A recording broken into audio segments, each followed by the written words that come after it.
was not much industrial activity and all that.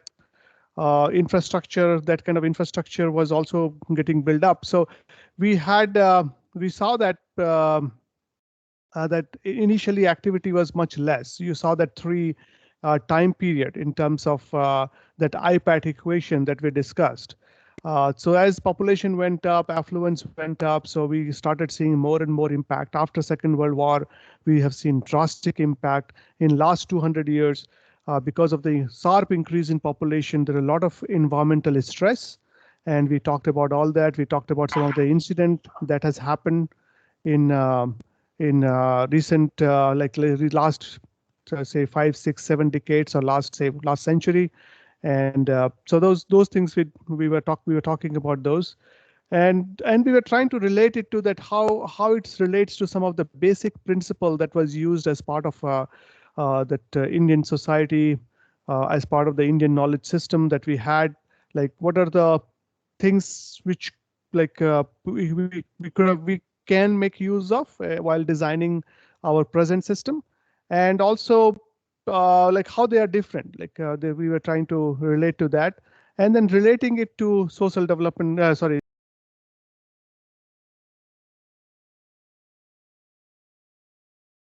To sustainable development goal. So those were also were part of that. So okay, so and then towards the end, we were talking about, we looked at the water, we looked at wastewater, and we were talking about solid waste, and then we stopped there. So we'll start from the same slide where we left in the last class, and kind of continue forward, where I'll talk a little bit about the issues related to solid waste. Then we'll jump into some of the examples from our Indus Valley civilization, Harappa, Mohenjo-daro, and other civilizations around that time from other places as well. And we try to compare, contrast, and try to learn from that how it can be adapted in present condition. How is it to be different in present condition as well? See, now we have much more population, but still the basic principle may stay the same. So you will see that we did had pretty advanced water system, but wastewater system existing. Solid waste at that particular time was not that big of a problem, because of if you look at the things were mostly organic in nature, your food waste, or if you look at all the agricultural waste, or waste coming from the forestry, they are mostly organic in nature. They didn't contain that much much of heavy metals or all these different organic chemicals that we have been using, especially after the Second World War. With Industrial Revolution, we have made lots and lots of chemicals, and those problems were not there. So things were much simpler, I would say, but still they had a robust system of managing that. Even today, we are not able to manage our organic fraction of a municipal solid waste. So at least that part we can learn, and we can go from there. One important aspect also you will see is that there is a very clear cut, if you look at the way they have designed, which you will see in few slides from now, there is no one size fit all. And that's one thing we have to really learn today in Indian context, or other context as well. That, see, we cannot have one kind of guideline, like a one rule coming from, say, Delhi, and then the same rule getting applied throughout the country. India is a big country, and different areas have different demographics, different geographical conditions, and different kind of I would say market out there. So if you're producing certain product out of these waste, that's what ultimately the goal is. Whether you produce compost, you produce biogas, you produce energy from incineration plant, or so the nature of the garbage, nature of the market around it, that particular place is different.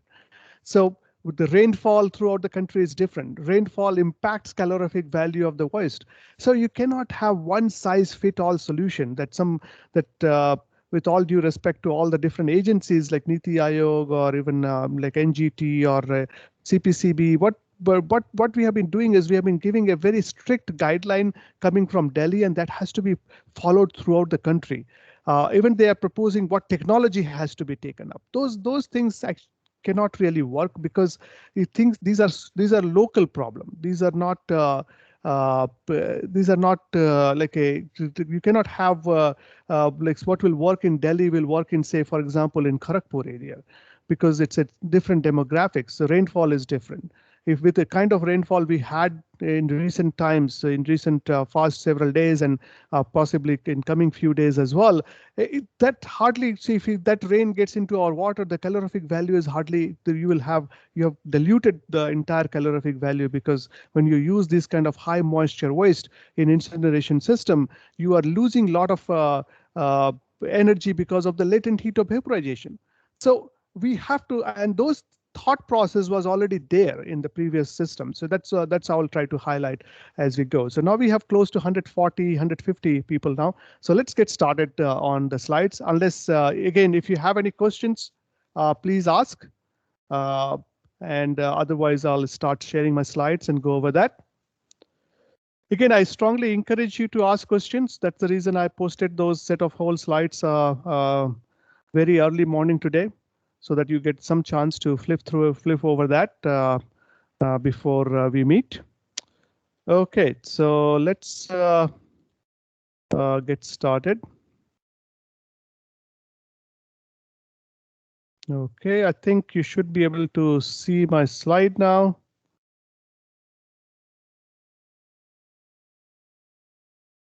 Is that you can see the slides? Yes, sir. Okay. Yes, sir. And Yes, sir. please don't, yeah, please don't do that mischief in between, huh? Like muting or making my slide not visible. So those are like kindergarten kind of stuff. Don't do that. You are in a professional class. Okay. So,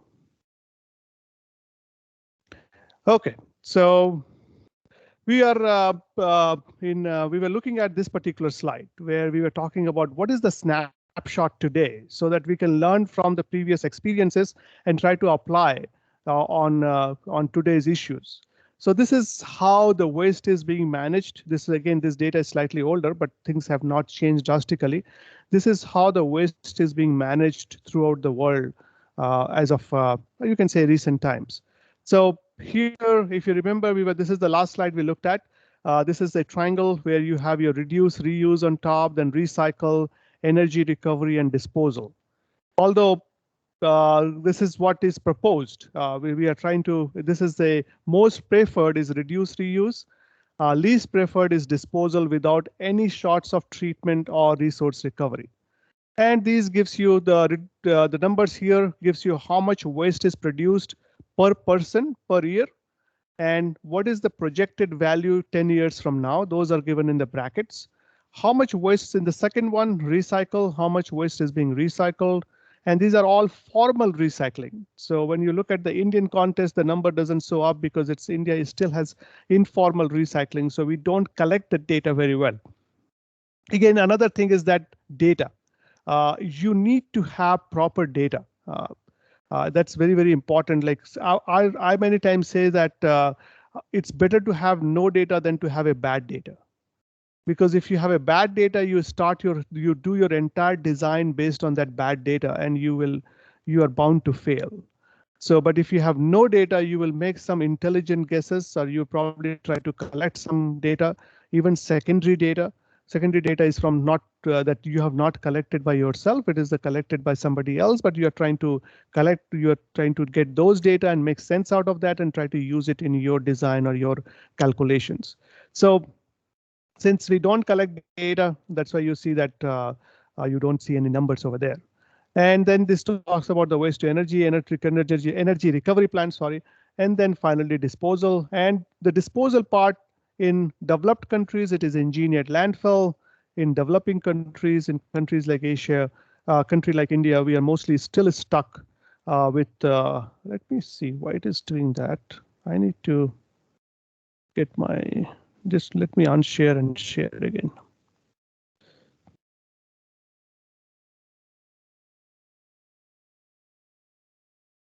I will put it on slideshow and then share from. Can I go back now? Because that doesn't give me the option of getting the, yeah, this is better. I can get my laser pointer here. Okay. So that's kind of gives us an idea of like a waste snapshot of the waste being produced around the world. And as you can see in many places. So this is one area, like those of you who are in urban systems, like will want to work with urban infrastructure, also with the rural infrastructure. If you're working with, if you're trying to work in the infrastructure related projects, and we need all sorts of engineers there. You can see the one area of which needs critical attention is the waste management, and that's not only in India. You see that in China, even in UK. UK on this diagram also. This diagram is previous Brexit. Brexit has not happened when this diagram was made, but somehow they have put UK separately and European Union separately. European Union, other than Western European countries, you see a huge, even 30% of the garbage in Europe is also making way to the landfill, and that's because of mostly Eastern European countries. But you see that there is a scope of a good solid waste engineer pretty much everywhere in the world. As you can see over here, a lot of improvement is needed in terms of resource recovery, in terms of recycling, energy recovery, and finally proper disposal if needed. Waste, many people say that, and I also say that many times, that waste is actually not a waste. It's a misplaced resource. Since we are not using it properly, that's why it's a resource. It's a misplaced resource, and that's this misplaced resources creating a lot of nuisance around us. Okay, so let's keep on moving. We had in recent times in India, we have made several progress in terms of waste management, in terms of different regulations. It started with 1960, Ministry of Agriculture announced loans for composting of solid waste. Then you can see the timeline, different things came up, Swachh Bharat Mission, Subramaniam Committee, Surat Plague in between. You saw, we discussed Surat Plague last class. So all these lead to several rules and regulations, but things on the ground is still needs a lot of improvement. Now, one thing you will see, which whenever you try to go for a comprehensive integrated waste management plan, you have to first look at what is the need, what is needed, what type of waste are generated and in what quantities. That's very, very important, because unless you have the data, unless you know the data, like what is, how much waste is there and in what quantity is there, you cannot design anything. That's why I said that having good data is very important. Then you look at what is the existing infrastructure. Then you review the existing system, review your existing regulation. You organize the decision-making framework. You establish your objective, identify potential component, compare your options, develop plan, implement the plan, and evaluate the plan. So you look at any like a good practices in terms of waste management, they go through that. They will have a 25-year plan, and within 25 years, every 5 years, they will revisit the plan and they will go over that, like what worked, what did not work. When I was before joining IIT Kharagpur, I was teaching in a university near Toronto. And there in that particular city, the name of the city was Guelph. It's a suburb of Toronto. So it's a town, I would say, not city, around 200,000 people. So I was part of this plan. I was part of this plan where we did the design, did the plan for 25 years. And like every 5 years, they used to visit that plan. So once they were revising their plan for the next 25 years, I was part of it as a co-chair of that particular committee. So it's there is a very good, that's another thing we need to bring in India, that bringing the academia and these different industries and different stakeholders together. So that will really help in terms of doing things better. So this is the process you look at. You look at the regulation. Is the regulation really workable regulation? We should not make regulation just for the sake of making a very strong regulation, but if that cannot be implementable, how the decision will be done. And you will see the examples of all these when we go in a couple of slides after this, when we start looking at our knowledge from ancient knowledge in the form of several examples. So let's keep on moving. So it's you look at the objective, you look at your components, and then you compare the options.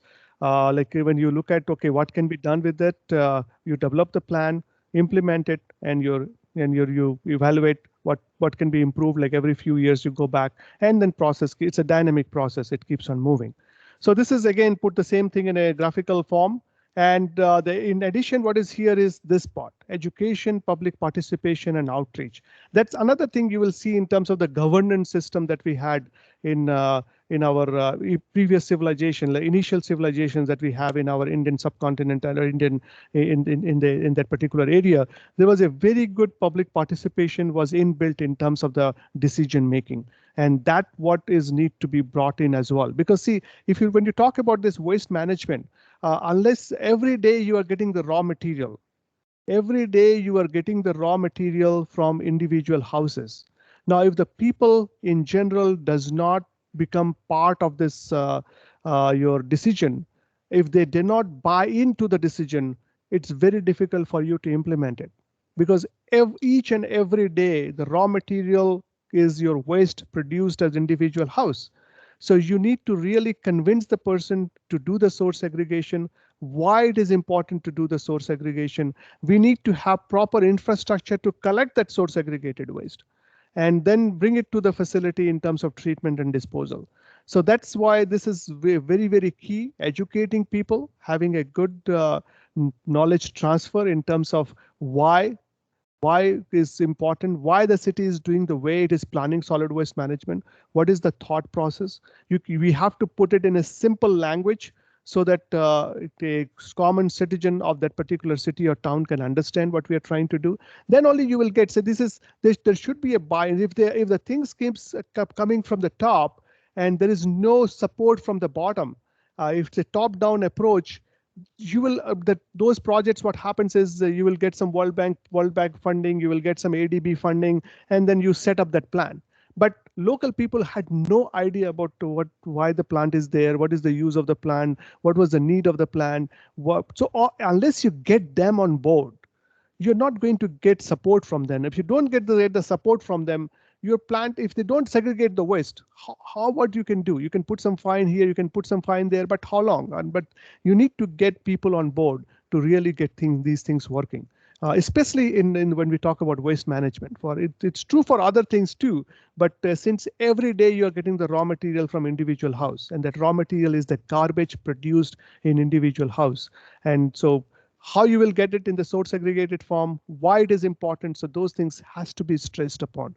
So when we talk about solid waste management, the plan, you will see that all these things could be, you can reduce the amount of waste, you can do recycling, composting, you can do disposal, landfilling, combustion. So all the different pies could be part of that.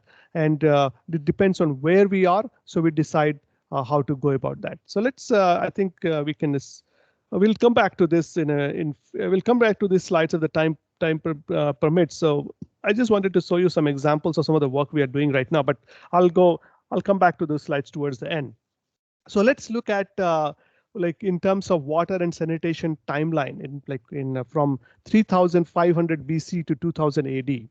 So and this is first we have looked at like different. We will get into our Indus Valley civilization in the next slide. So we just wanted to give a snapshot of what was also happening in other places, and you will see that although there was not much communication, as we can say, as compared to today. Like today, one person can be sitting almost on the other side of the globe, and most of you are staying at your home, taking classes from there. You are at different places in India, but we are all communicating on the same platform at the same time with each other.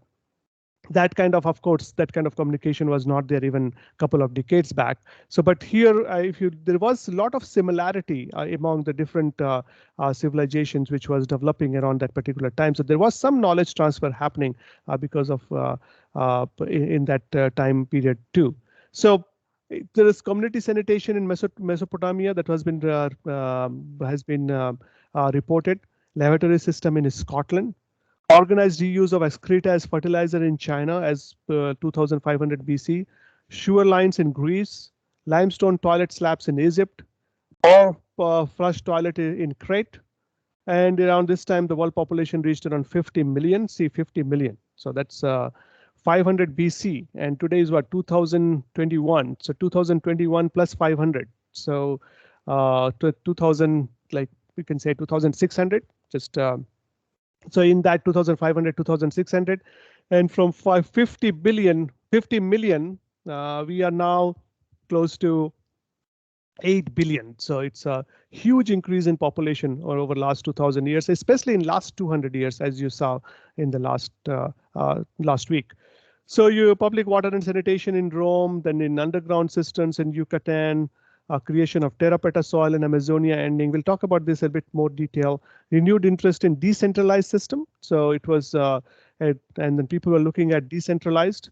And now we started like a trend of centralized water, wastewater, and water treatment works, as well as wastewater treatment works in industrialized country. That was around, say, 50 years ago when we start talking about centralized system. Now, if you look at the sanitary and drainage system in Indus cities, the Harappa civilization had a well-organized sewage network. Now, for benefit of some of you who may not, although we did talk about this terminology in the last class, but I'll repeat again.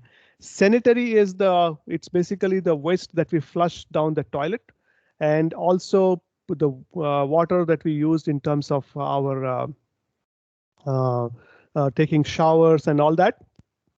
All those water actually gets mixed up, and in the centralized system, they gets mixed up and they become part of the sanitary sewer. And that sanitary sewer is used to transport that excreta from our individual houses to the treatment plant. So that's one system. Now there is also decentralized systems in terms of having individual septic tanks. You might be seen that in your individual houses where septic tank is there. If you are living in a big apartment complexes, as per the recent rules, these big apartment complexes are also encouraged to set up their own decentralized wastewater treatment plant. At IIT Kharagpur, we have been working on some projects. We have a re-water center.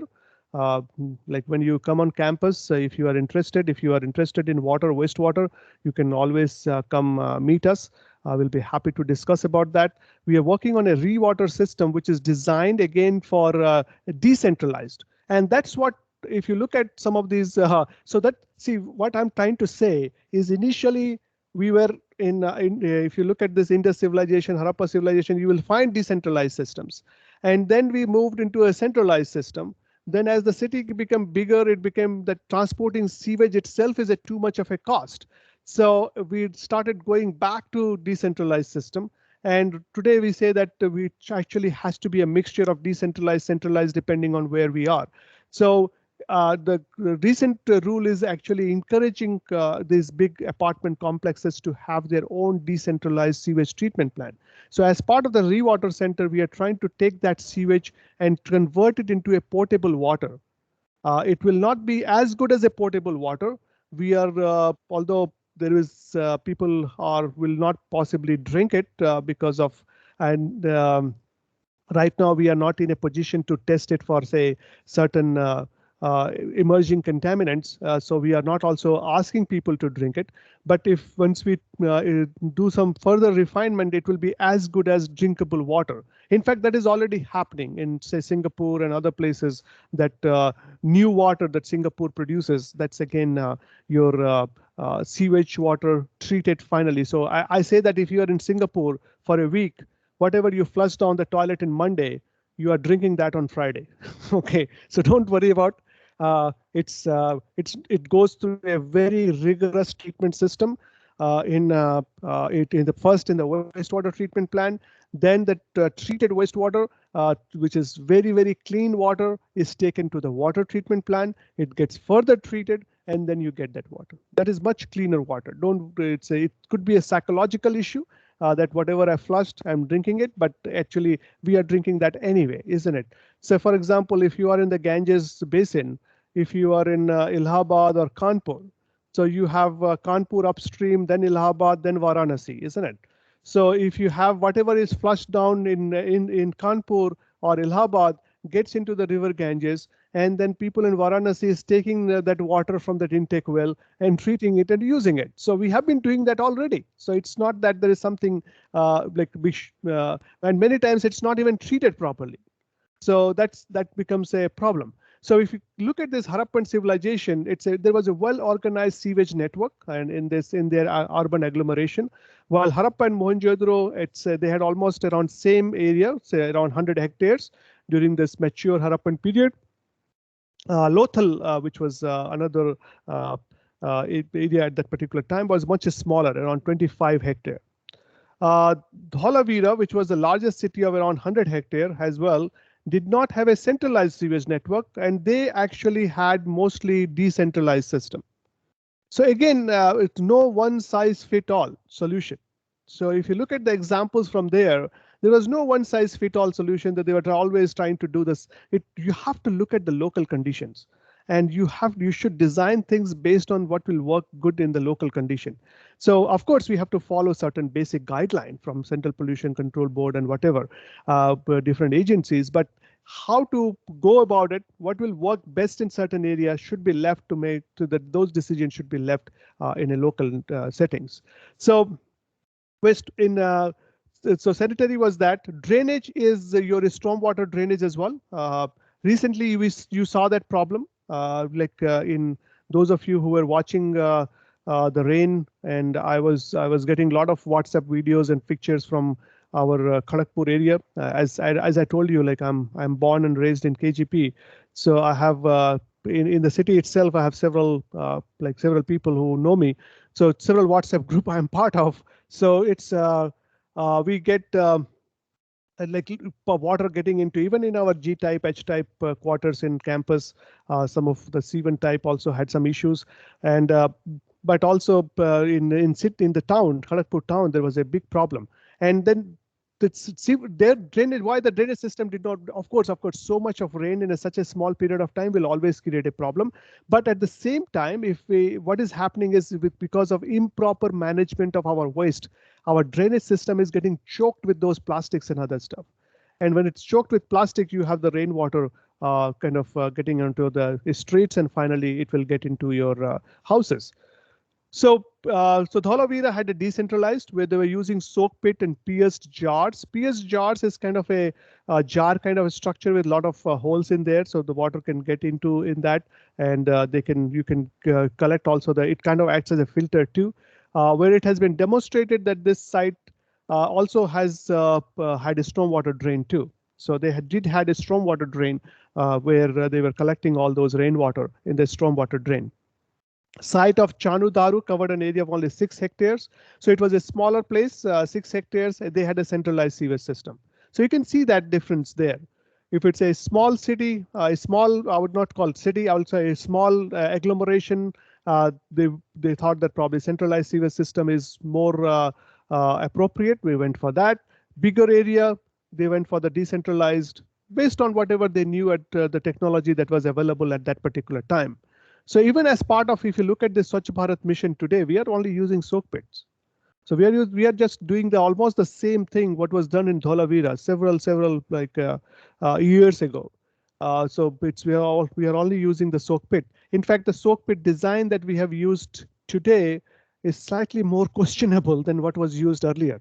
So it's especially now since we have this hand pump. This is why we am saying that. See, if you have a soak pit, you made the Swachh Bharat toilet, and very close to that you have a hand pump, like in Bengal, Jharkhand, and in Bihar we call it chapakal. That you put that hand pump, and then if you have your toilet, the excreta getting down there, if it's not treated properly, if you have all these organic, and today we use so much of medicines and other stuff, if you have all these pharmaceuticals and other stuff getting out through the excreta into the subsurface, if it's not treated properly, it can make way to my water tube well, and I will have a contamination there. So it actually needs much better design of the soak pit. So okay, so then it has said that they had a centralized system. So again, they looked at a lot of factors. They did look at the surface extent of the town. They also looked at socio-political factor, how the things are. So if you look at here, these were like a bathing platform, affluent disposal. Then they had the manhole, the soak pit, sewerage line, street drain. So all those things which you see in the common system, like a present system, components of that is actually present from long time ago. So these are the water drains, as you can see in the picture here, water drains in the city of Harappa. So this is from this particular website. So this is your water drain in the city of Harappa. So if you look at in Indus cities, they had developed advanced sewerage and drainage system. Wastewater management was of two, one centralized and decentralized, which you saw. The centralized will be sewage and drainage network. Today also we do the discussion among centralized and decentralized. Wherever they had centralized wastewater management was implemented, uh, they were also using decentralized technique in houses isolated from the existing sewage network. So uh, that was also there. So if you look at today, actually in most of the cities, we don't have proper sewerage network as well. In many cities, we are having does not have proper sewerage network. And in fact, in our campus as well, unfortunately, very sorry to say, but in campus also our sewerage system is not working properly. It's we have because the amount of water, amount of wastewater that should come to our, we do have a wastewater treatment plant in terms of UASB, and then we have an oxidation pond, and but amount of sewage which should come, we get hardly 20 to 25% of that showing up in this, at our sewage treatment plant. So that means nearly 75 to 80% of our sewage is just getting into the subsurface, which is actually not acceptable. So, but unfortunately, it is still happening, but and hopefully, there is a process in place. In fact, it is taking delayed, but there is a process in place in terms of improve in getting this sewerage network revamped. So that's what I'm saying. Like even in areas like educational campuses, we are lacking that. But if you look at the previous examples, they had very elaborate sanitary and drainage system where they went for centralized as well as wherever it was needed. If it's the house is too far, they will go for decentralized. Very simple economics. You don't want to have these long pipes, and if you have to have things move through gravity. So if you go for because you will put things moving through gravity, and then you have to go deeper and deeper. You have to go a lot of soil cut. So you don't want to go in. You want to do that. So you went for decentralized system. So sewerage system that these sites were made of standardized baked bricks in clay mortar, which is again in many of the cities in India, you will find that even today, which especially the older cities, you will find that. Drains were covered with stones, wood boards, or baked bricks just to make sure that water kind of flows. It doesn't go into the subsurface that much. In Mohenjo-daro and Harappa, liquids entered the brick-lined pits having a manhole function. Manhole was used for control and cleansing as well as sedimentation pits. So if the solids will get sedimented there, you can take it out. Affluent flow go into the larger drain. You have bathrooms and lavatories were often located next to each other on the street side of the building, and wells they were often in adjacent room. So and wells were often in the adjacent room, so that they wanted to handle all the water together. You see that in present design as well. You look at any apartments or any house design, we try to keep all these water related stuff together so that we can have those pipes, everything can go to a to a pipe, and then things can be taken out in terms of in terms of water, wastewater, and things can be brought in terms of water, things can be taken out in terms of wastewater. Today, in today's context, we are also looking at gray water and black water separately in many of the designs. So those things are also done. So if you look at this drainage system, it's actually, we call it a astonishing feat of civil engineering over 4,000 years ago, is the network of affluent drains built of brick machinery along the street of Mohenjo-daro. So if you look at the streets of Mohenjo-daro, the drains mostly ran along past the houses on one side of the normally unpaved street, around 50 to 60 centimeter below the surface. You see the U shape in the cross section. The sides and bottom of the drains are built of brick, again bricks set in clay mortar, while various coverings were used for the cover the open top. These covers could be loose bricks, flagstones, wooden boards, could be, and it could be removed from for cleaning and purposes when needed. So this was one of the kind of first drainage system you will see, like a documented drainage system in terms of like taking the drainage out from our houses to a like a disposal facility. Then if you look at the drainage system in slightly more detail, the width uh, of the open top depending on the size of the bricks, which ranged from 25, 13, 5.75 centimeter to 29.5. So these two the sizes of bricks. Cross section was around 17 to 25 centimeter broad and 15 to 50 centimeter high. So you can have 2 to 8 brick course deep. The drain was sloped around 2 centimeter per meter. So that's like 2%. In today's concept, we call percent slope. So 2 centimeter per meter means 2 centimeter vertical for 1 meter horizontal. So 1 meter is 100 centimeters. So that becomes like around 2%. And they made at different levels depending on the depth. They were curved structures. Why curved structure? Those of us who are civil engineers, we know that we can reduce if you have a curved structure, friction loss will be less. So we based on our fluid mechanics. So that's why they were trying for curved structures so that friction loss was cut to a minimum. So when it has to travel a longer distance, traverse a longer distance, or several drains are meeting, a cesspool was installed. Cesspool basically it's kind of a intermediate storage point where you have all these different waters coming in. So it's a storage. It's kind of a big tank kind of stuff where things gets stored. This being the simplest method to avoid clogging or allowing solids to settle. So it's here the water will come and then the water will stay for some time. So anything solids again will try to go down, and you can from time to time you can clean this cesspool. So you can get those things out and get it disposed. So then they also have drains, that corbel drains for collecting sewage and as well as the rainwater. So mixed, where they had the mixed that is called like a mixed system where you have sewage as well as the rainwater mixing together. So the drain was cutting through the edges of so-called granary. The entire drain was constructed along with the great bath. This drain was so big that you can actually walk into it. It has a small ledge on either side of the actual drain channel. So as you can see in the pictures here. So these were the drains identified from that particular time.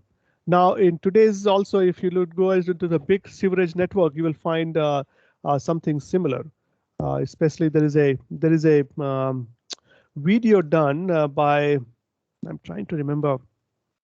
I think it's on urban infrastructure. It's on water infrastructure. It's just slipping on my head right now. I'm not getting the name properly. Anyway, so it's done by Penn State University, where they cover water. I think they call it water infrastructure, or it's available on YouTube. You can go on. They look at the water infrastructure in North America. That's what the focus is more on North America in that particular video. Although they talk about some other countries as well, they do come to Bangalore and talk a little bit about that. But mostly it is focused on North America, and they show Atlanta's that sewerage network, and you can see similar that you can actually walk through the below the roads, below those 6-lane, 4-lane roads of Atlanta. There is a huge network of pipes going around, collecting all the sewerage and the stormwater, and you can see that in that particular video, and you gets very similar feeling as what we are seeing right now in this particular picture, where you can, although that's slightly much wider, but depth-wise it's almost similar. So you can see those things were there. Then you have Mohenjo-daro streets with drains and toilet system. The drainage system was one of the most remarkable feature in mature Harappan society. All the streets and lanes across neighborhoods had drains. So so that there is no water logging, isn't it? Whenever water can be collected and taken out from the city. There were also provision for managing wastewater inside the houses. So they also had with vertical pipes in the walls that led to chutes opening on the streets. So if you water can be like our it's basically the pipes kind of similar to the pipes that we use today in terms of in the apartment buildings on the, so you have the vertical pipes that led to chutes, but today's pipes is mostly plastics or concrete pipes, but there it's mostly, since the major clay bricks with the clay it was the major kind of uh, and with all these stones and other stuff were the major materials used in construction at that time. So drains from the bathing floors that also flowed towards the street drains. The street drains are made of baked brick with a special shaped bricks from covers, closely fitted, sealed with mud mortar. Over time, the same drains were reused by raising the walls with more bricks, so you can use the same drains again. So you see some pictures of that here. Toilets in the houses of Mohenjo-daro were withered pit toilets or even flush toilets. So there was presence of flush toilets there too. So these are miniature pit and flush toilets of Mohenjo-daro, where they will store the water up slightly at higher, and then you can use system to like flush it down. And these are the public toilets as well. So there was archaeologists have just depicted presence of public toilets there too. So Indus civilization is credited for the world's first automated flush toilets. So first toilets were built in the form of brick boxes. So through vertical drainage channel, sewage flowed into the sewer that extended outside the city.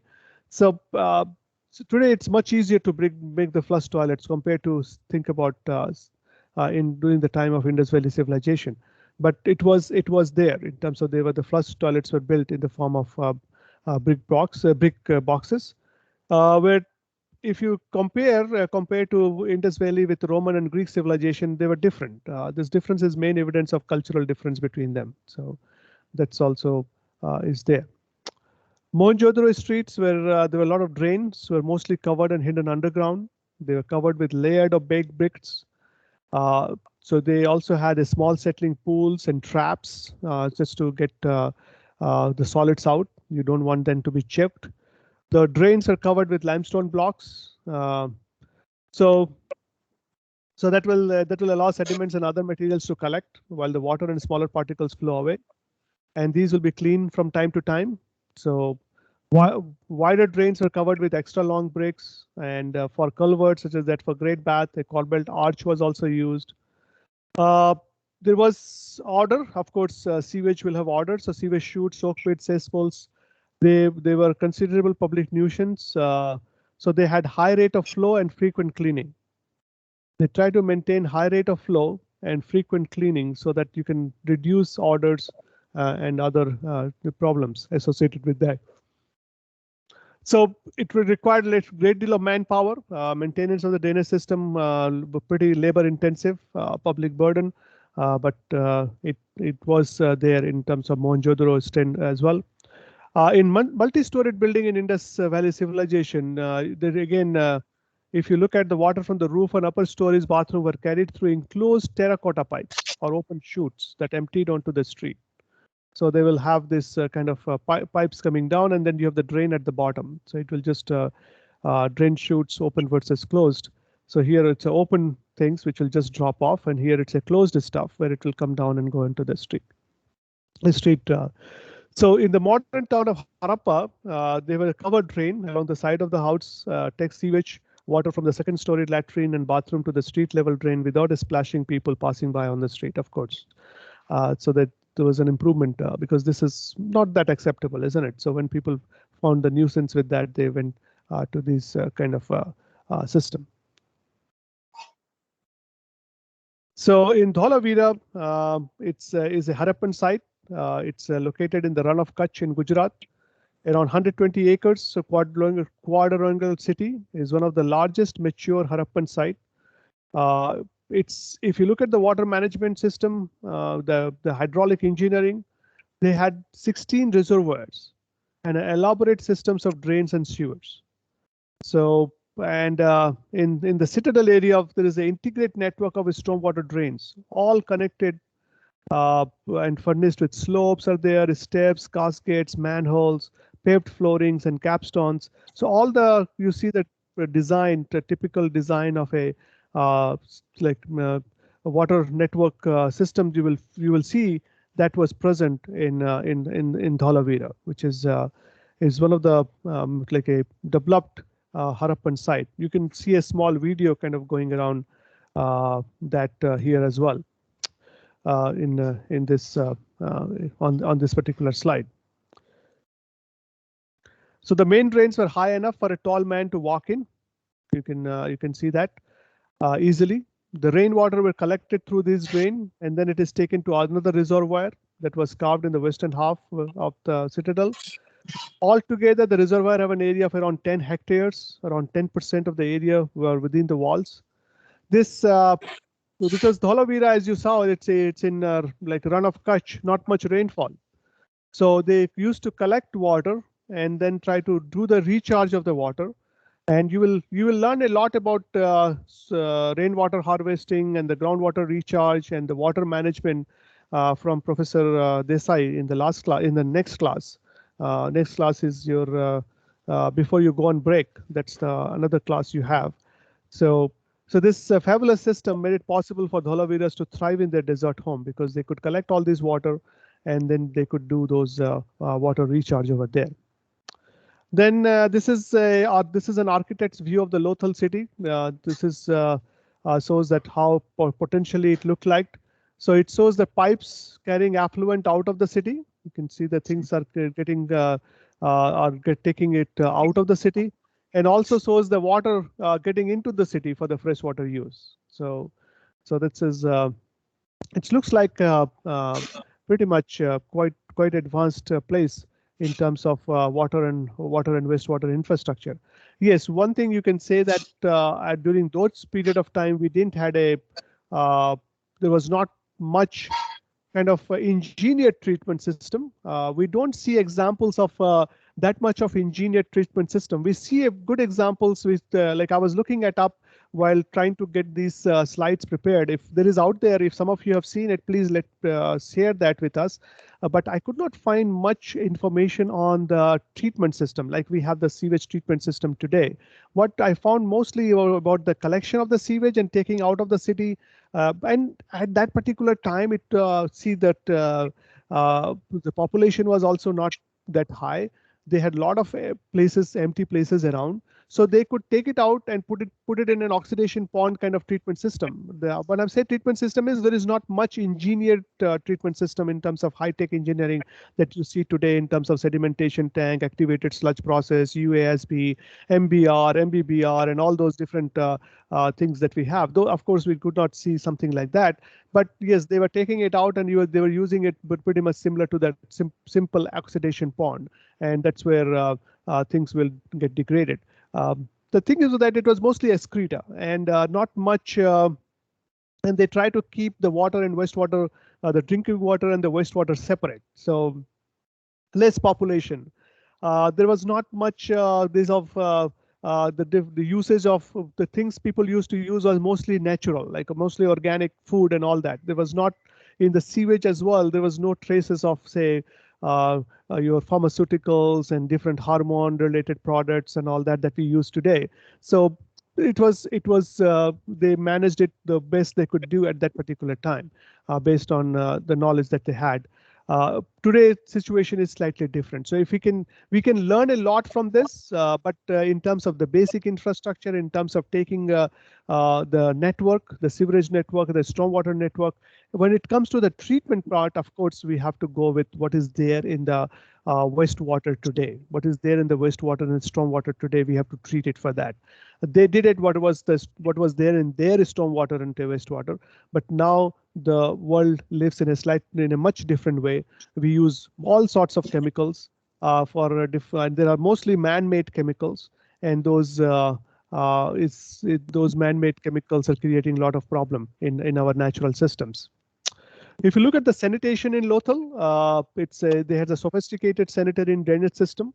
It was a hallmark of ancient India cities. All of Lothal's drainage channels were made at right angles to separate solid and liquid waste. So they could separate the solid waste and which the river Savarmati carried into the sea. So it went into the Savarmati River, and then finally it went to the ocean. So you can see the pictures of the different sanitary and drainage system, and this 90-degree angle there. So they should try to get the solid and liquid separated there, and then solid will be collected, and the liquid will made it flow into the river, and then finally it will get some natural treatment, and then finally it makes its way to the ocean. So most unique aspect of planning during Indus Valley was the underground drainage. So it was the main sewer was used to be 1.5 meters deep, 91 centimeter across, connected to many of the north. So basically that was the main, which we call it the header pipe today, the main pipe. The header pipe, and then there will be several pipes coming from different angles, different areas of that particular township or so that's your branch lines which is coming into that. So they will have north, south, east, west sewers coming and connecting to that. It was made from bricks, smoothed and joined together seamlessly. So expert masonry kept the sewer watertight. So even with the brick, they could keep it watertight. So that's so the masons were really talented at that particular time. So there were drops at regular interval. So the drops were basically automated cleaning device. So the drops will help separate solid and liquid. Then they also had screens, the wooden screen at the end of the drain, again that held back the solid waste. So then the liquid enters a cesspool, where cesspool is kind of a storage place where the water will come in, and that was again made from radial bricks. That will also help the solids to settle down. So you can just take the liquid portion. So the tunnels carried the waste liquid to the main channel, and then finally it goes to the dockyard to the river estuary. Commoner houses had baths and drains that empty into the underground soakage jars. So that's was also present there. So those are the stuff. Then if you look at the waste management, we were talking so far was talking about mostly the liquid waste. If you look at the solid waste so solid waste at that particular time would be what? Mostly agricultural related to waste. So they had this agricultural waste which is present. So they were trying to recycle the household wastage, recycle resource recovery.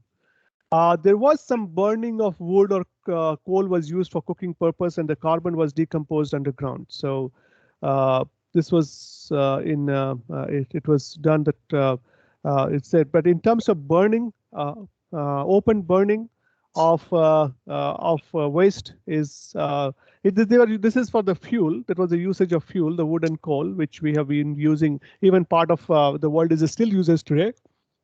But when it comes to burning of garbage, that should not happen. So villagers followed easy technique. What they do, they dug a small hole in the backyard to collect daily household waste, covered it with mud and sand till the pit got level. And this practice is still there today. And if you go to the villages, I myself we have a village in Jharkhand, although we are supposed to be originally from UP, but my family migrated from UP to Jharkhand long back. And in fact, there is a place in Jharkhand called Dubey D. All the Dubeis who came from UP to Jharkhand, now at that time it was part of Bengal actually, probably Bengal.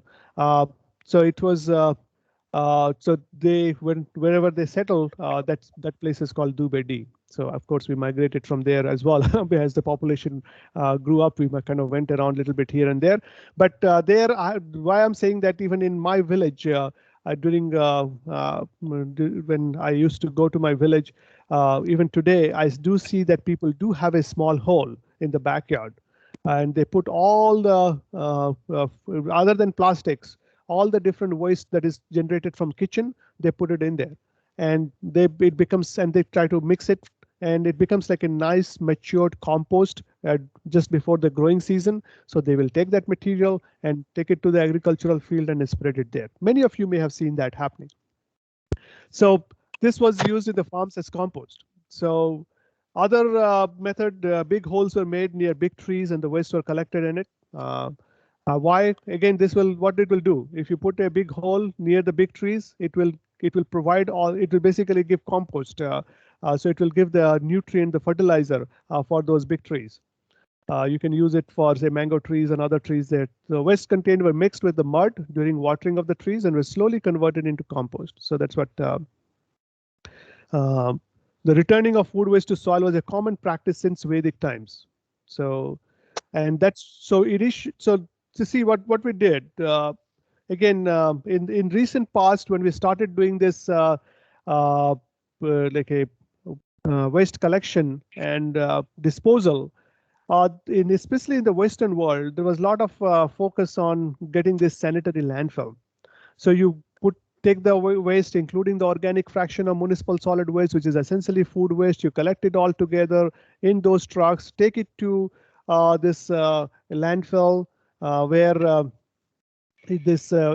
since it's all mixed together, it goes to that engineered landfill, and then you produce gas, and then you use that methane gas as an energy source. Or since the landfill is so big, the gas collection system, even a very good efficient gas collection system, will be around 55, 60, 65%.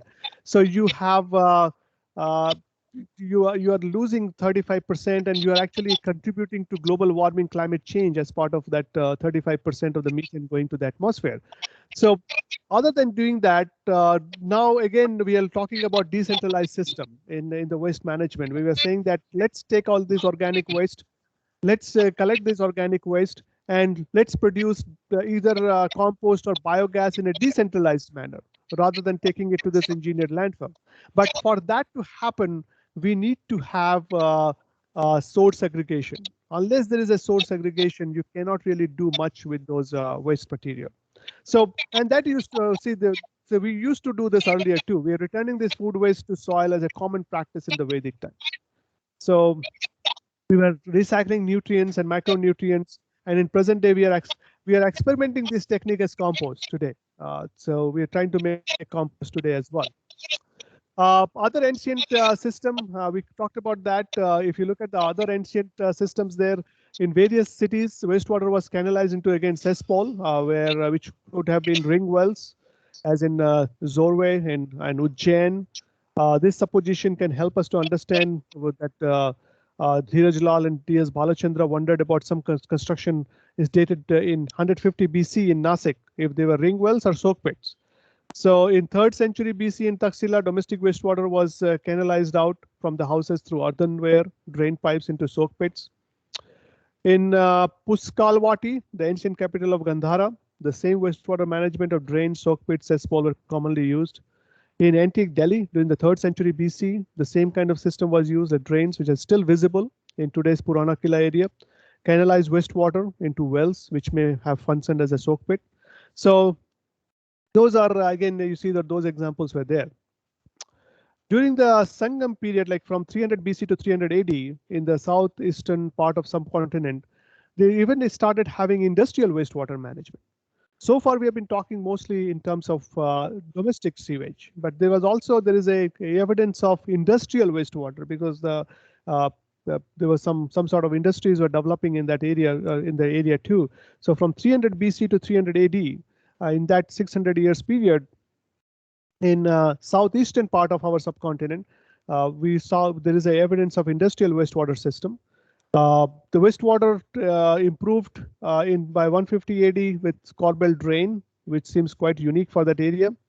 System drained water from basin, supposed to be part of textile and dye industry, because those are the older industry which was out there. So textile and dye industry, the wastewater there was an effort to collect that wastewater separately.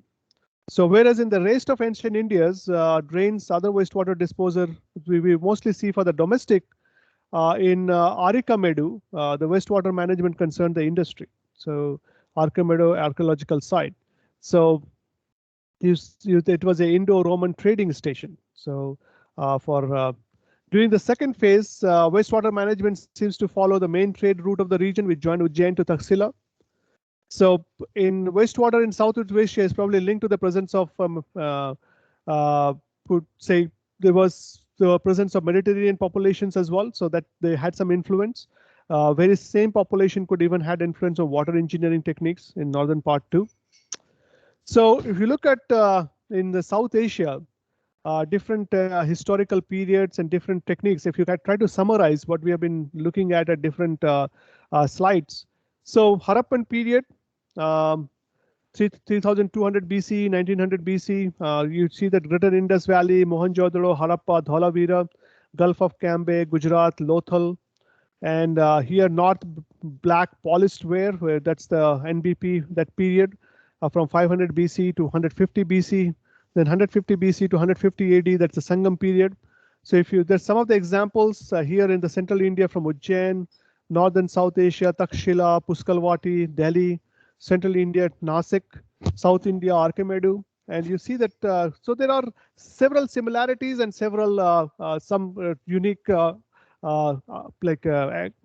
uniqueness as well. So they had latrines, drainage and sewage disposal, use of soak pits, pipe network, drainage with sedimentation, cesspits. Again, soak pits, pipe network, sedimentation, cesspits here too. Then they had the ring wells. They had pier sports, probably latrines. They had soak pits. And some of them is still question mark. We are still not sure about that. So then we had drain pipes, soak pits, ring wells. And in South Archimedes, you saw the drains for industrial affluent disposal as well. So here Nasik, they found the sewage disposal, ring wells and all that. So now all these information that we have seen, which was present, like how it can be used for the modern system, like how can we compare this ancient achievement to the modern ones? And you will find that the basic fundamental principle used is almost the same. There is no difference in the fundamental principle used in today's design as well. There are, of course, differences in apparatus used today because the scale of application is different. We are working with bigger population, bigger volume of wastewater, and concrete with the use of concrete that increases the scale of aqueduct projects as compared to the preliminary structure. Then this is your Roman civilization aqueduct, where famous Trevi fountain in Rome is still fed by aqueduct water from the same sources of ancient Aqua Virgo. However, it's now a pressurized aqueduct. So it was in terms of long-term sustainability of cistern, the Minion cisterns is still used in rural areas of many parts in the world. Flushing toilets equipped with seats resembling present-day toilets and drained by stewards that exist in Indus, that was there during the in Indus Valley civilization. Community toilets, which was also part of the sanitation provisions in the developing world, especially for high-density population in urban areas. That is, again, community toilets are being used. Durban, say for example, in this is you see the examples in Durban, and we have examples in India too. As part of the Swachh Bharat mission, also we made several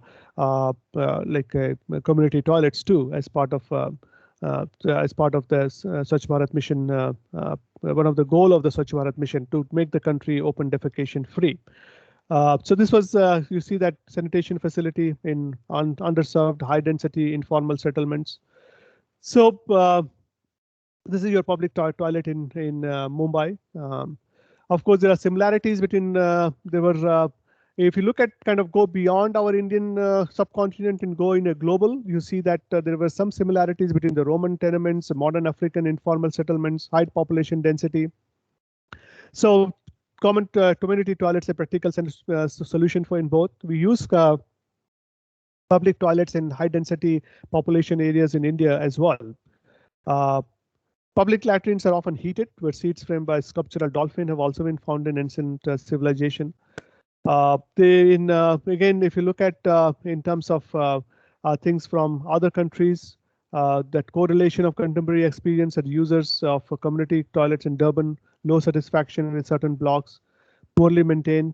So this is again an issue. Community toilets built with cooperation and maintained by local users found in the slums of Mumbai and Pune, where in other cities as well, where blocks incorporate features such as ventilation, accommodation for caretakers and their families, special design features for children. So those things are also being done. So public baths of Indian Valley civilization or Roman civilization were focal point for socializing and community activities. So community toilets also have a potential to fulfill an equivalent role that it could produce this community area into some sort of sites of social activities in the communities as well. Modern toilets are examples of modern toilets representing a focal point of can be found in Indonesia, where toilets linked to decentralized wastewater treatment plants attract community members for meetings and prayers and cooking through use of biogas. Uh, so in terms of community system, the main features of learning are not related to technical, but rather we can learn from ancient civilization about their social function as well. Of course, technical function, we are still using almost similar technical function. The modern sanitation technology, we have additional features in terms of containing the pathogens. We have to make sure that all those kind of man-made chemicals that made into our sewage treatment plant, so hygienic stuff, safe handling of the excreta, appropriate degree of wastewater treatment, because now we have to go for earlier it was mostly just the organic in nature. Now we have several refractory compounds, so we may have to go for tertiary treatment, remove of having some membrane system at the end to remove some of those it's not only organics which needs to be worried about. It's not only the BOD now today, it's your pharmaceuticals and other compounds which is making way to the wastewater as well. Ancient water wastewater technology could be classified as sustainable and decentralized system in contemporary developing world. In terms of the only thing which I was telling you earlier as well, in terms of the treatment, they of course we cannot follow the way it was followed earlier because in terms of just collecting the waste and putting it directly into the river. So that's, although they removed solids as part of the design of the sewerage network, you will see that they had tried to remove solids as much as possible, but still there it needs some sort of treatment. In today's world, it needs some sort of treatment before it gets into any surface water. So nutrient removal, energy recovery, those are those technical improvements are needed to be made. It may need to ancient systems suitable for the modern world. So that toilet based on Amazonian production of terra preta soil. This is a lot of research is going on in terms of their application, particularly in situation where end product can be used as a soil enhancer in rural or urban agriculture. So this terra preta toilets, this is dry terra preta sanitation system. This is it's a where the urine and is diverted and you can have and charcoal is also used for lasting and highly fertile soil with properties similar to recently discovered pre-Columbian man-made terra preta soil. So this they are based on three-step process. You do the urine conversion, then lactic acid fermentation, vermicomposting. So aerial urine conversion composting toilet has been adopted for terra preta sanitation. So here the main advantage is that when you do this lacto fermentation, is that no gas. You don't have methane, so no smell. So although methane is non-smelly gas. Okay, so although this sentence here could be confusing, methane doesn't have any smell. The smell is mostly coming from the sulfur-based gases, the reduced form of sulfur-based gases. That causes the smell. Methane is a methane does not have any smell. So that's why people say don't smoke on top of a landfill. Don't smoke near a biogas plant because methane is inflammable at a certain temperature range. Is flammable, but does not have any smell. So you will not. That's why in our even in the LPG cylinder that we use, there is a sulfur-based gas is added to it so that you can have that smell if there is a leak. Otherwise, your like liquid petroleum gas does not have any smell by itself. So no order is produced so we can it's interesting to use in in-house systems even in the urban areas. Then vermicompost transforms the carbon and nutrients into the deep black fertile stable soil which can be used as a carbon sequestration as well. Then terra preta composting is there. There is no archaeological or written record, but in terms of there is a legacy is there in terms of enhanced soil. So it has 3 times more soil organic matter than the surrounding infertile soil. So so that's a so this sanitation is a integrated prospect and has been recreated in buckets with airtight lids and addition of charcoal based mix. There is a lot of research is going on, and there is a subject of a lot of research. If some of you are interested to further take it in your career, this could be one area where you can do your try to look for some projects in this area. So it's you optimize the composition of additive mix and its cost, because that's what, of course, what the engineering is all about, isn't it? Try to have proper design optimization techniques, and then also try to keep it affordable with obvious applications for end product in both urban and rural agriculture. So that's so. Reuse of urine in the laundries of ancient Rome is also relevant today, bearing in mind that interest in recovering the nutrients within urine by struvite, and that is used as a fertilizer. In Nepal, it was recently considered that large volumes of urine are required for struvite use as fertilizer to be financially sustainable. In ancient Rome, urine was evidently sufficiently lucrative to be taxed and sold. Even today, in some of the Western European countries, if you go to their airports and other stuff, you will find that there is a urine diversion system. So every time you use those urinals, you will and you can swipe a card, and based on how much of this nutrient that you are providing, you may get a certain value, certain kind of cash back. So when you use this urinal, you get a cash back at the end of a year or at the end of a month. Probably a year, and every time you use it, you swipe your card, so you know that it's kind of whatever volume of urine has gone, they know how much you have contributed, and based on that, they can give you a certain cash back at the end of the year. So because you are supplying nutrients. And then there is rainwater collection in ancient world, certainly something that could be decimated more widely in developing countries to to augment existing water resources, and that's what Professor Desai will focus on in the next class. There is an example from, say, for example, in South Africa, in this particular municipality, they had 75,000 urine diversion supplied to those in a sparsely populated area beyond existing sewerage coverage, so they can collect it and use it. So in terms of this system, could be the management options, could be in the community level as the household level. So if you look at the household level first, you have your urine compost, urine production, regular preparation of charcoal. So you have a stage of fecal around 1 month under anaerobic condition, closed lid, to let the lacto-fermentation take place. Then you do the vermicomposting of the lactate fermentant feces subject to for around 1 month. Then you take that and apply it, that Terra Peta compost in your own garden, backyard. And here for the urine, you take the urine compost production, the urine compost application, directly use it or directly use of urine as a fertilizer. Then you use the fruit and vegetables for household consumption. So from these fertilizers here as well. So that's a household level how it can be used. So at the community level, again, kind of goes in a bigger way. So coming from different sources, it's a collector of feces and urine. Then it's a household, it goes to a processing site, then goes to vermicomposting. Then you have application of this in agriculture, then phase produce, it goes into the community level as well. So then you can produce a charcoal powder, and that charcoal powder can be used back here. And can be used as like a carbon sequestration project too. So that's what I wanted to cover. So just very quickly, I'll go back to what I was trying to tell you earlier.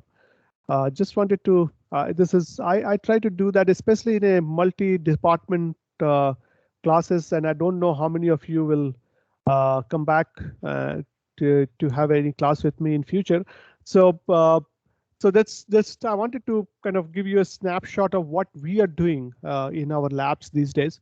So if some of you are interested, you can always come and talk to us. And if you want to do some projects, so it's kind of a little bit of marketing, you can say, from our side. But you should be aware, isn't it? As you should be all. I strongly feel that you should be aware of any professor you are taking class with. You should be aware that what the professor does other than teaching. So what are the different things they do? So this is what we are focusing right now. I'm essentially a waste management, resource recovery, waste management, sustainable engineering. That's my research area. So in these days, the focus, and you will see that many of those stuff that we talked in the class kind of comes in here as well. So presently focus is on kitchen and food waste, looking at food waste, food processing waste. So this is the targeted waste right now. So we are trying to do a lot of resource recovery in a circular economy approach. So you see this, we are using a technique called hydrothermal carbonization, and using that technique, it produces this hydrochar, and that hydrochar could be used as a catalyst, could be used as an adsorbent material, could be used as an electrode material, could become like a sodium ion batteries, could be used as a biocoke, could be used as a fuel, could be used as adsorbent in water treatment. So, and we have produced that. It's not that we have produced material and we have shown that, say, whatever the food waste you are disposing today, we can generate carbon material, and that carbon can be used in your as in the batteries that you use in your cell phone. So the food waste that you produce and drop off, the same food waste could be part of your cell phone in say 2 years down the line. But again, these things can only happen if it is source segregated. If it's mixed with plastics, metals, and all other stuff, it's very difficult to do it. So source segregation, source segregation, source segregation. So source segregation of waste, if you in your city, town, wherever you are, you should try to emphasize that source segregation of waste is very, very, very, very important. If you segregate the waste, 50% of the problem is solved right there in terms of waste management. So this is one aspect, and we can so this requires some heat, this requires some water, so the heat recovery can be broadband in, waste heat recovery and reuse. So we are looking at all these different processes, and the liquid is also there. And when we do this hydrothermal means hydro means water, so water at with high temperature. So here you have liquid. That liquid could be anaerobic digested for biogas, which could be cleaned and used as a biomethane, again can be used as a fuel. Then biogas will have certain solids, so biofertilizer.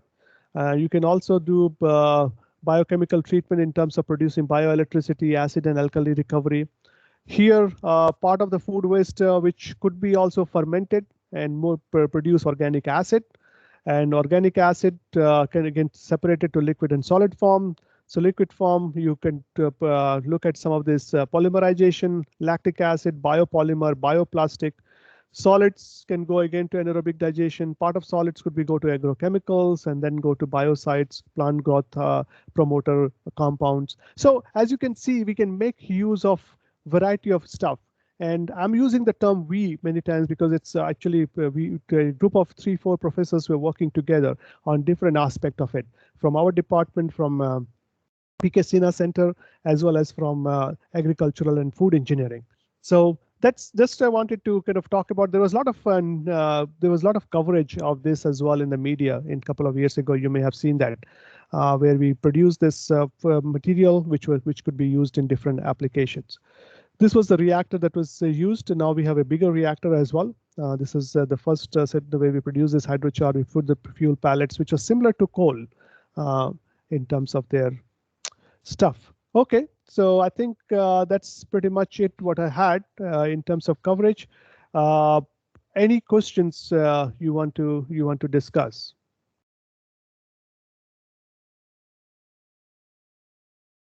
I hope you guys are still awake. That's the problem with this online system. I cannot really see your, and most of you doesn't keep your video on, so it becomes difficult. So any question? They're very quiet. So Professor Bhattacharya, we had almost 400 registered, isn't it? Yeah, it is almost 400 plus, 420 something.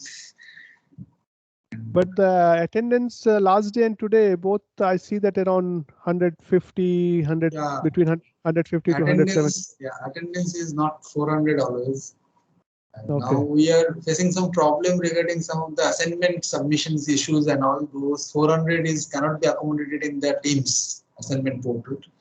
Okay. So that they say that it is exceeding the limit. So we have to create some Google Drive and all that we manage.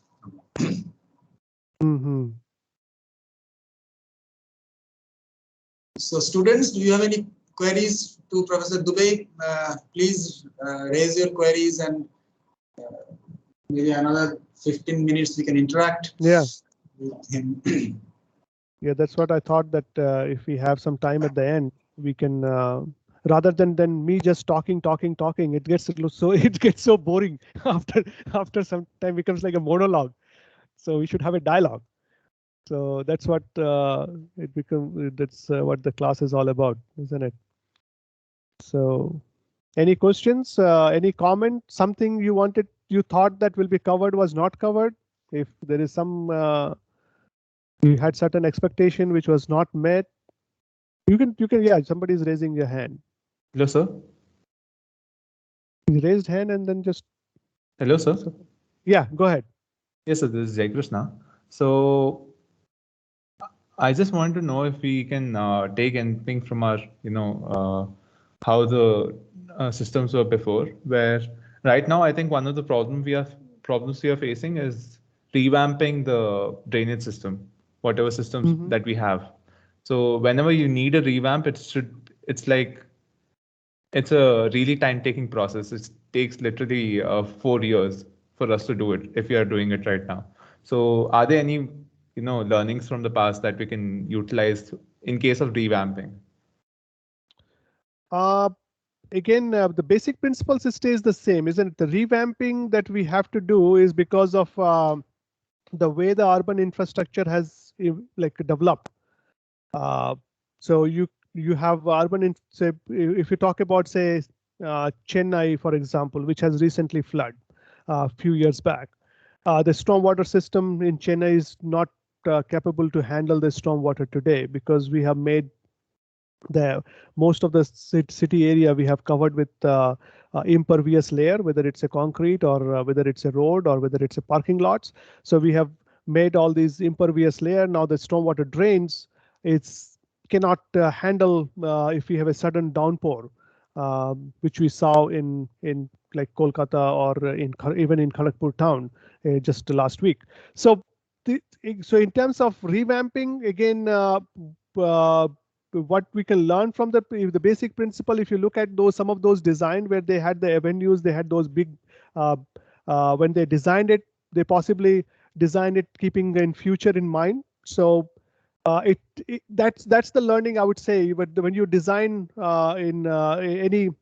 even when you go for revamping today, let's revamping for a considerable period of time so that we don't have to go back and do it every like a quick interval.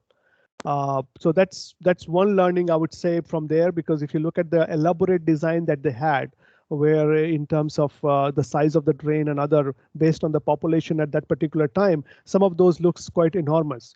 So because they were possibly looking at the future population as well. So unfortunately, in the last several decades of so-called development in our urban infrastructure, what we have done is whatever the existing stormwater drainage system was there, that also we have tried to we compromised them. Again, going back to the Chennai example, there was almost Chennai had close to more than 200 ponds in Chennai at the time of independence. And today that number is down to less than 50. I think somewhere I read it is around 40. So, and the water is supposed to, the stormwater through the natural flow of the stormwater is supposed to go to those ponds. What we have done, we fill those ponds and make a big high-rise building. So the water is getting in there. So we have to, when we, in terms of revamping, I would say when you go for revamping, you try to let's do it in a proper way. Don't do it just shortcut. Just try to fix the problem rather than looking at a long-term solution. Just do a band-aid solution. That kind of learning, I would say, we can take it from there, because whatever design they had, if you look at the design based on the population at that particular time, it looks quite elaborate. So we have to make way of those kind of system. Of course, we can always complain about lack of a space, a lack of this, but we have to be innovative and come up with some sort of solution for that. There is one comment. Can you create multiple folders as well as the division of groups? Then the issue of submitting. OK, that's for the assignment submission, I think. There is a comment on the chat box. Multiple folders in MS Teams as well as with division of groups. Then the issue of submitting on MS Teams will be sorted out. OK. Oh, OK. So what she's suggesting, Professor Bhattacharya, is that we can create maybe it's separate MS Teams. We did that for our in some of the lab class. Maybe we can use that technique here. So in the lab class for the water and wastewater last year, since we had or in the tutorial sessions too, we had 4 tutorial sessions running at the same time. So we had 4 MS Teams there. So yeah, that could be that could solve. So any other question? Yes, sir. There is a question regarding the biomedical waste. Mm-hmm. So, sir, is there any strategy we can take from older days to handle these biomedical waste, like in terms of burning the dead bodies? Because in case of corona, we are doing different type of there are different type of burning techniques that have been employed these days to burn the bodies. So is there any strategies which can we take from old, because in older days also earlier days also there were the pandemic situations. So can you please comment on the some of the strategies how we can cope up with this biomedical waste, like that is sanitization bottles or that is mask, how we can handle these waste products which have been generated from this pandemic situation. OK, nice to see you, Mitali. Like I didn't know that you are taking this class. So good. So I know her from earlier. So it's from earlier time. So it's a so it's I don't have the answer actually in because in terms of pandemic waste, I could not find the information from the ancient time practices. So if as part of your project or as part of your assignment, if somebody can find it and let us know, that would be really good. I'll also again try to dig into that, but when I was trying to make the material for this class, I could not find some information on that. But in general, if you talk about in terms of biomedical waste, the way we define it today, the biomedical waste, that does not include the dead bodies. Dead bodies is not actually a biomedical waste. So whether during pandemic or during regular times, during it's not biomedical waste. Biomedical waste is anything the waste that is produced in the hospitals, nursing home, which has touched bodily fluids. So it when treatment is done, so you have the cotton which is soaked in blood, or and there is a those are your biomedical waste.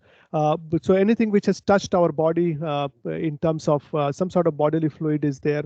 So and those, but other than those, so if you go to a hospital today, usually they will have 3 containers. One is for the regular waste, like the food waste. Say the patients will also eat something. The caregivers will also eat something. There will be a cafeteria. There could be a food court within the hospital. So that waste is separate. Then you have that's basically similar to the municipal solid waste. Then you have a waste which is within the patients, within the hospital room. When you go to the cabins or like where the patients are, those your individual wards. There you will see there are 2 major categories, of course, other than the food waste which is there. The 2 other categories. One is you have several plastic packaging. You have several, for example, you got that you got some IV in your body. So the plastic pouch or the plastic tubings, which are not touching your body, they are not biomedical waste. They are actually, they can be collected separately and can be recycled as well. So then comes the portion of the waste which has touched the bodily fluid. So that's the waste which is needs to be incinerated as per the present regulation. In older times, how it was happening, I don't know. I have to find out. I could not, when I was looking it up, probably I did not look at in great detail about biomedical waste anyway. So if you can find if you can find something, you can send it to me. Maybe in the next year when we talk about it, we can include that. Or it could be one of the topic for your projects, which is due in less than 10 days from now. So that could be. And then in terms of dead bodies, as per the Indian system, Indian traditional system is concerned, we have always been burning our dead bodies. Before there used to be some burials as well, but in most it's a burning of the dead bodies. So today, yes, we are using there is a still open burning of dead bodies are also happening, but we also have a lot of now those electrical like crematorias where there is electrical treatment is happening to the dead bodies, and then then the ash is collected next day or so. So and so in terms of dead bodies from COVID or non-COVID, of course, the only with the COVID, the fear is that if we handle those dead bodies the way we have handled non-COVID dead bodies, we may get exposed to that COVID virus. So that's the only fear. Otherwise, there is not much difference. So in terms of, and they are also handled in a similar way. Yes, some of the stuff which happened where probably I don't know why it happened, but which I think if you are referring to people were buried along the Ganges and all that, so which surfaced on several towns near in eastern UP or in Bengal or in Bihar.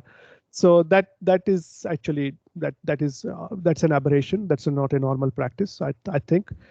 So that's so I would just say that along this line. But other than that, in terms of how it was there in ancient, especially during pandemic, I have to find that information. I don't know right now. If I find something, I'll post it on the Microsoft Teams page of this course.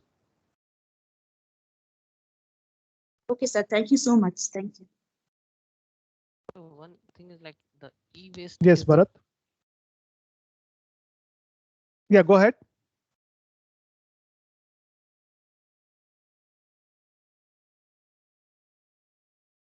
I think that was Bharat Chaudhary, isn't it?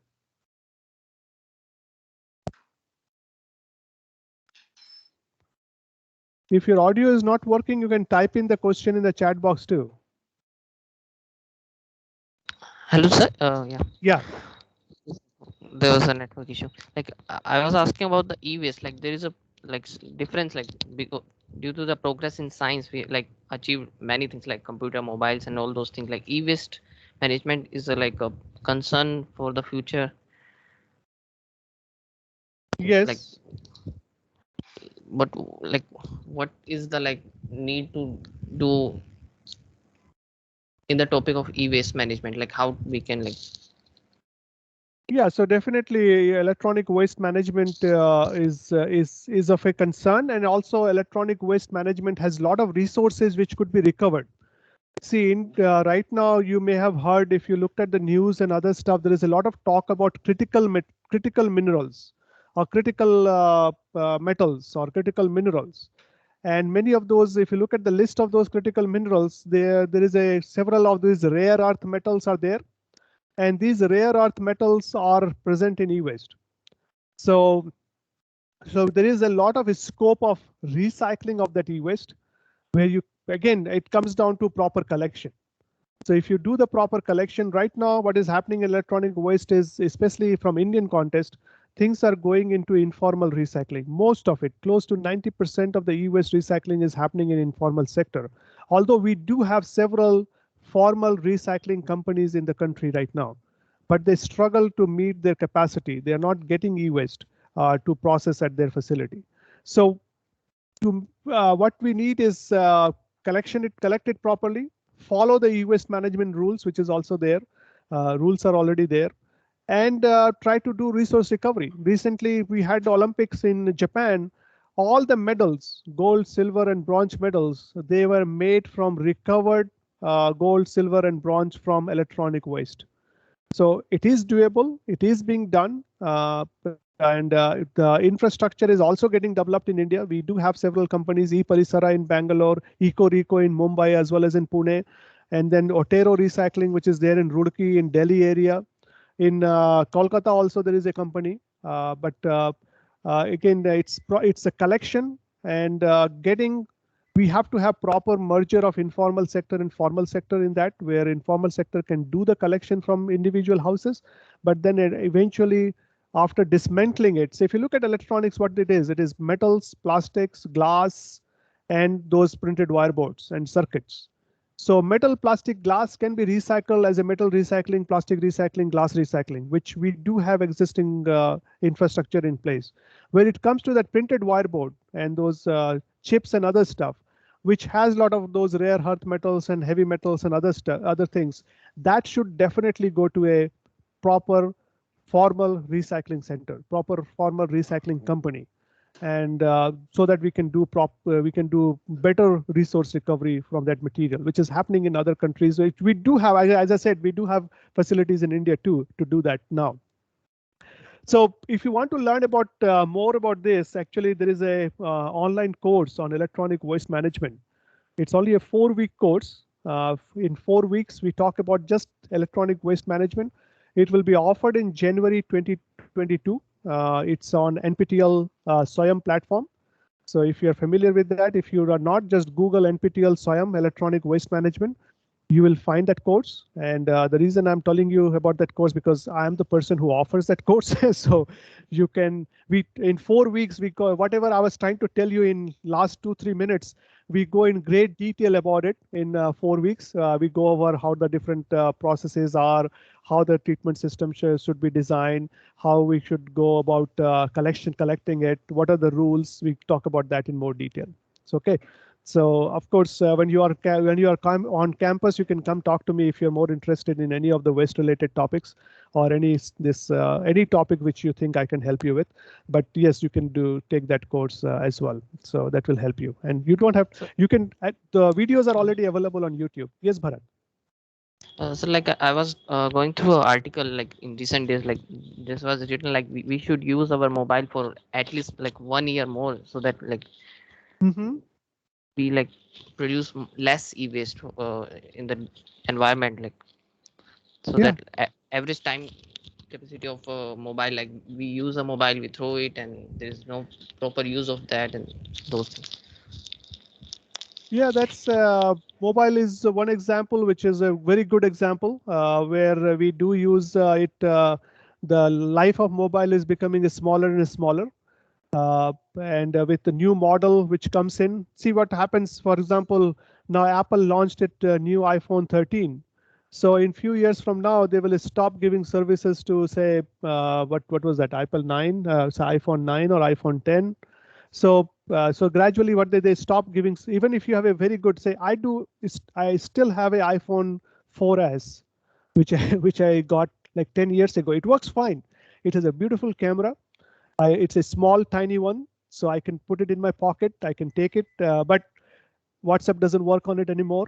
And many of the software doesn't work on it anymore. Many of the apps, it's not supported. It become very slow. The phone looks wonderful. The battery works not that bad. It's still, if you charge it, it works fine, at least for say 12 hours, 13 hours. But I have to buy another phone because I'm forced to buy another phone. And that's what the problem is, because I cannot use that phone for many of the applications. Even I cannot open Microsoft Teams on that. So that's then I have to get another phone. So that's what happens. You see, these companies, they try to sell more and more, but this thought process is also changing now. As you were saying that there is a regulations are also coming, especially from the Western European countries, where most of these activities actually led by these Western European countries in today's contest. So they are coming up where they're kind of forcing the companies now that you cannot like discontinue giving support to certain products after a certain period of time. You have to give support for a longer period of time. And as you saw that even for chargers, now the mobile charger, which is another that is another a big we may not realize because just a tiny stuff, but it adds up. Mobile chargers are also creating is a huge volume of waste coming out from that. So now they are coming up with a universal mobile charger. It's not that it has to be a universal charger. So you can use the same charger for different kinds of mobile. So same thing with the laptops as well. Laptops, that is also, if you look at the laptops, many times the laptop is not that bad. And if you buy a new laptop, there is hardly an improvement of 20-30% from the older laptop, but we have to replace 100%. We have to replace our old laptop and get the new laptop. Why? Why don't we just design our thing in such a way so that only that 20-30% can be removed and put a new in there?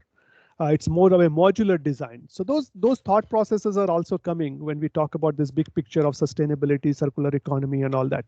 So good question, Bharat. Although it not directly related to our topic here, but it's again very good questions. Thank you, sir. Any other question, comment? Hello, sir. Yes, Salini. No, that was so Salini had his hand up. Uh, So Anurag, okay, Anurag, you go ahead, then we'll have, yeah. yes, sir. I had a question of other civilizations that have used similar drainage and water distribution techniques, such as we have Persepolis in Persian Empire, which is presently in Iran, had similar kind of drainage and water distribution system around 500 BC. So, are there any other examples, good examples, which we can study later on? Yeah, so we talked about several examples. So the timeline that I showed you that in that particular slide, so we had several of those examples captured there. I didn't go in detail about all of those examples because the topic is more focused on the Indian knowledge system. So we kind of talked more about those civilization related to India, although we had the examples from others.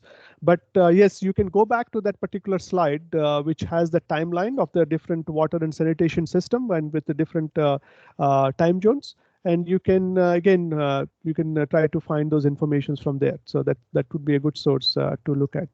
So, and if you have any trouble finding something, you just let us know. Okay, sir. Thank you. Salini, you had your hand up. Do you have any question? Yes, sir.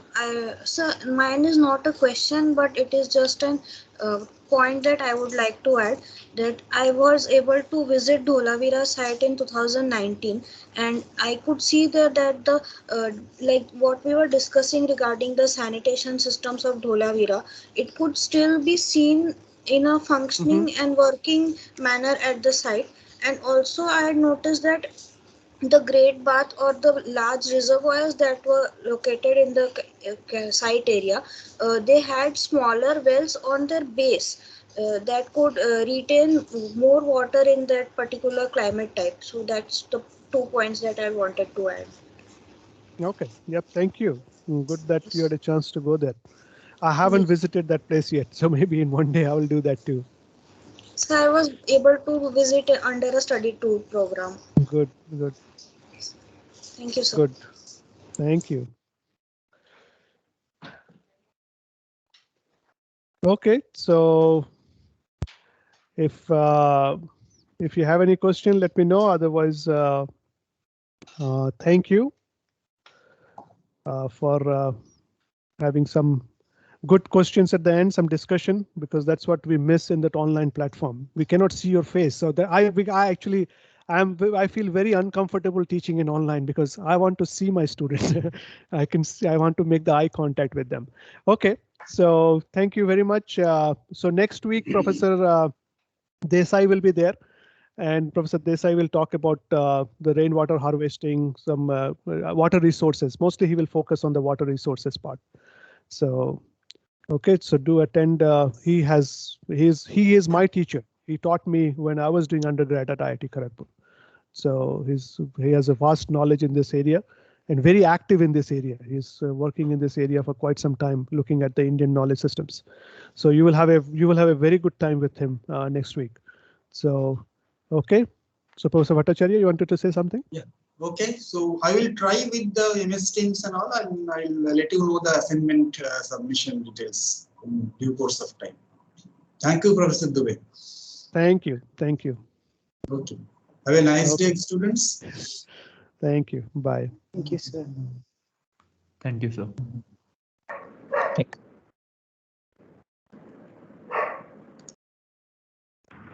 Thank you, sir.